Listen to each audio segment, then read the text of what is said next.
Ako po si SK Kakay Gozum, ang SK Federation President po ng Tarlac City at ngayon nagse-celebrate po tayo ng Linggo ng Kabataan 2025.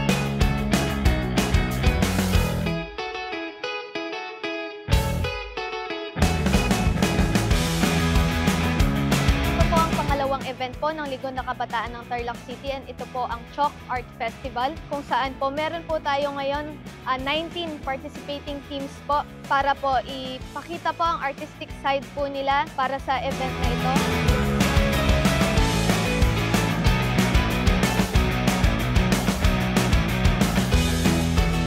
Ang team po natin is the International Youth Day theme, which is Local Youth Action for the Sustainable Development Goals and Beyond. Meaning po ng team na yon is sa bawat corner po ng community, nanggagaling po sa mga pinakamaliliit po na barangay, na sitio, na meron pong youth na kumikilos po para maging progressive ang ating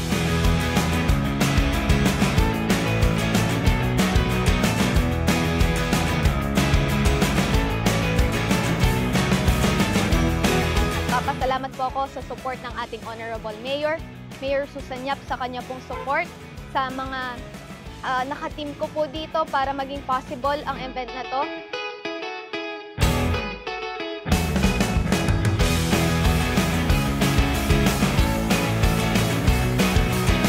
Sa ating mga artists dito, give po nila ang best po nila.